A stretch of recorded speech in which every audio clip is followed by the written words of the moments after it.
Estas imágenes, difundidas la semana pasada por Cuarto Poder, muestran la cuestionada participación del congresista Heriberto Benítez en el caso La Centralita en el 2011, al tratar de impedir que 4 fiscales intervengan en el lugar donde se presume funcionaba el centro de espionaje del presidente del gobierno regional de Ancash, César Álvarez.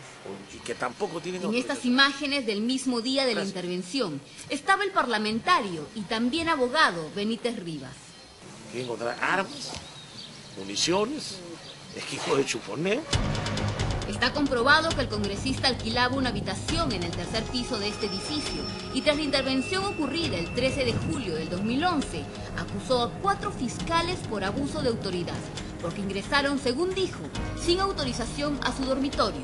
Una semana después, y aunque los fiscales comprobaron que actuaron con orden judicial, fueron despedidos del Ministerio Público. Y mientras las imágenes siguen descubriendo nuevos indicios, aparecen reveladoras fotografías que podrían traer abajo lo tantas veces negado por el polémico César Álvarez. Este hombre sería el nexo entre el AMPO y el gobierno regional de Ancash.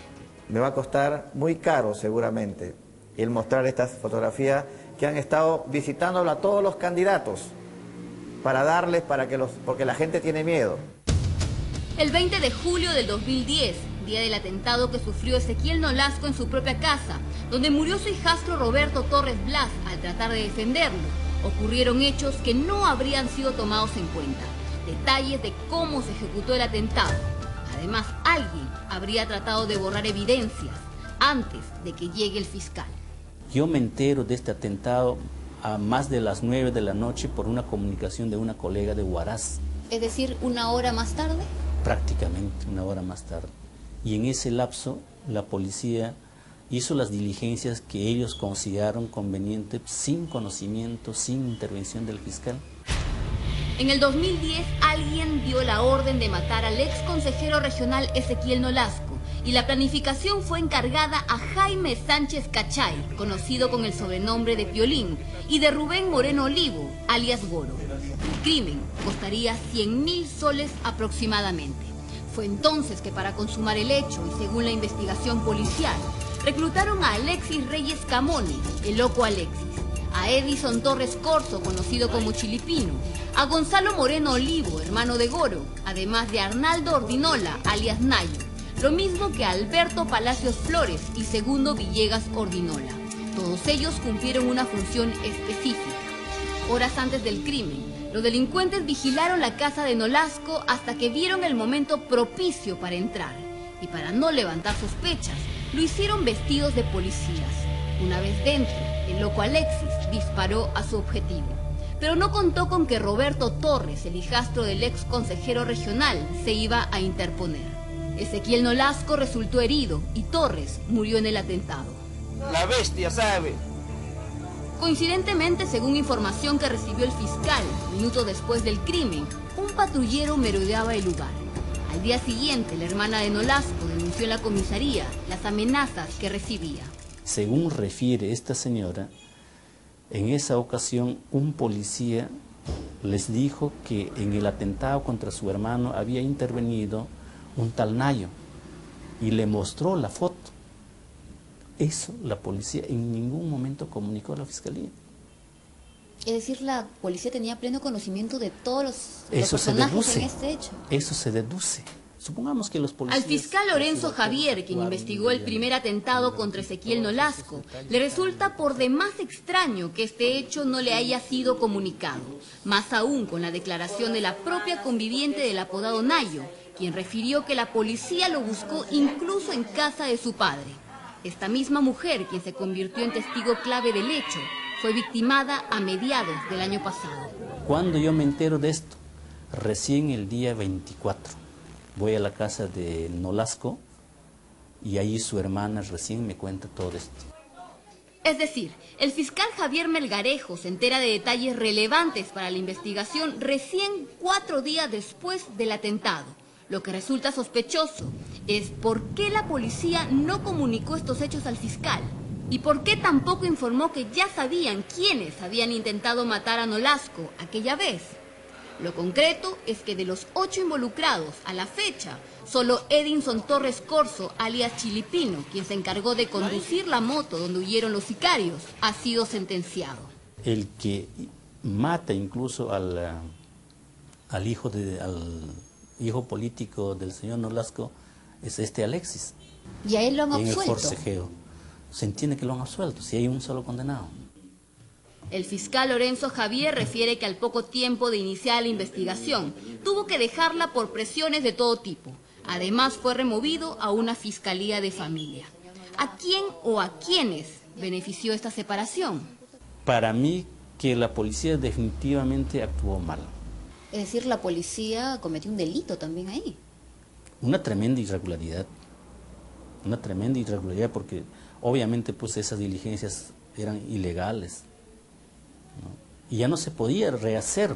Datos muy importantes para el esclarecimiento de los hechos se me ocultaron. Ahora la policía tendrá que responder por qué esos policías actuaron de esa manera. El fiscal Javier Melgarejo pone en tela de juicio el accionar de la policía. ¿Acaso malos efectivos habrían estado coludidos para acabar con Nolasco en el 2010? Tras este primer atentado contra el ex consejero regional, corrió como reguero de pólvora que César Álvarez había mandado asesinarlo. Desde entonces, el cuestionado presidente regional siempre ha negado todo, incluso que su gestión esté ligada al crimen organizado. Sin embargo, estas fotografías generan sospechas. Uno de los implicados, que es el señor Piolín, que está acá, es el que coordinaba todo lo que tenía que ver con los cupos de trabajo y la protección de los empresarios en la ejecución de las obras. Según Juan Calderón, candidato a la presidencia regional de Ancash, el hombre que aparece en estas fotografías es Jaime Sánchez Cachay, alias Piolín, quien según las investigaciones de la Fiscalía, habría sido uno de los que planificaron junto a Goro el crimen de Nolasco en el 2010. El mismo que fue absuelto en una cuestionable resolución de los magistrados Linda Vanini, Pedro Rodríguez y Roma Cruz. En estas fotografías se aprecia al llamado Piolín junto a un grupo de construcción civil en una obra del gobierno regional de Ancash. ¿Esas obras exactamente a qué corresponden y a qué año? Subregión Pacífico, que pertenece al gobierno regional de Ancash, año 2009, el cambio de colectores de Ladera del Norte, repito, en donde vive el propio presidente regional. Así que no mal hacen decir que no sabía, que no conocía de que existía, en este caso, este tal Piolín, que no sabía de que Piolín, uno de los implicados en el primer atentado al señor Ezequiel Nolasco, ¿no?, era el que chalequeaba las obras del gobierno regional de Ancash. Esto significaría que Sánchez Cachay habría tenido presencia en las obras del gobierno regional de Ancash antes del primer atentado contra Nolasco. Lo curioso es que las personas que aquí participan son, por ejemplo, este señor de casaca verde, que al mismo tiempo fue jefe de personal en la Municipalidad Provincial del Salto. Podemos identificar también, por ejemplo, en esta otra fotografía, con toda la gente que iba a entrar a trabajar, a otra señora Tula, que en este momento es la jefa del programa del vaso de leche en la municipalidad. Frente a esta delicada afirmación, intentamos comunicarnos con el presidente regional de Ancash, César Álvarez, pero no obtuvimos respuesta. Sí, estoy tratando de contactarme con el presidente, pero me imagino que debe seguir en la reunión que te estaba comentando, porque esa reunión empezaba a 5 de la tarde. En torno al atentado contra Nolasco en el 2010, este documento de la policía parece no haber sido tomado en cuenta por el Ministerio Público. Está basado en la interceptación telefónica entre los sicarios y los presuntos instigadores. En esta investigación se incluye al hoy alcalde de la provincia del Santa, Luis Arroyo Rojas, quien para entonces era funcionario del gobierno regional y brazo derecho de César Álvarez. En este informe queda sentado que desde el 12 al 22 de julio del 2010, el apodado Piolín llamó hasta 170 veces a Goro y 57 veces se comunicó con el alcalde Arroyo. Pero no habrían sido las únicas llamadas. Goro también se habría comunicado telefónicamente con Arroyo Rojas del 1 al 12 de julio de aquel año. Según se lee en este documento, José Carmen Ramos, asesor de César Álvarez, confirmó que dicho número le pertenecía al hoy alcalde Arroyo.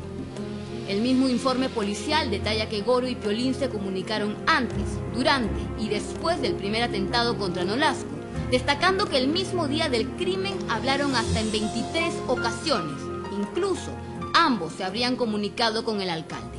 Supuestamente, el señor Arroyo habría utilizado los teléfonos de Palacios, porque era su guardaespaldas el que andaba junto con él. De tal manera que en las celdas activas aparecía una comunicación fluida, ¿no?, entre esta persona y los demás implicados. El Palacios al que se refiere el fiscal es Alberto Palacios Flores, ex seguridad del alcalde Luis Arroyo, quien, aunque fue implicado en el primer atentado contra Nolasco, resultó absuelto. Pese a lo delicado de este informe policial que involucraba a Luis Arroyo Rojas, el fiscal Rommel Paz Sánchez de la Fiscalía Superior Penal del Santa opinó que no hay mérito para que pase a juicio oral y solicitó su archivamiento. Tal parece que videos y fotos seguirán dando más sorpresas. De la sociedad, y que ellos van a hacer, esperemos nosotros coordinar, pero ellos se han comprometido ser la voz oficial de Ancash allá en Pucallpa para llevar adelante este proceso de la macroregión que ha impulsado desde su inicio Ancash. Esta semana una abogada fue asesinada en Casma y una nueva fiscal que investiga el primer atentado de Ezequiel Nolasco ha sido amenazada. Al igual que los exfiscales que investigaron el caso de la llamada Centralita, presunto centro de chuponeo que dicen respondería a los intereses del presidente regional de Ancash. Por la gravedad de los hechos, este lunes las principales autoridades del país se reunirán en Chimbote para intentar poner orden en las instituciones de justicia, donde algunos han dicho parece haber ingresado sutilmente las peligrosas influencias de la mafia.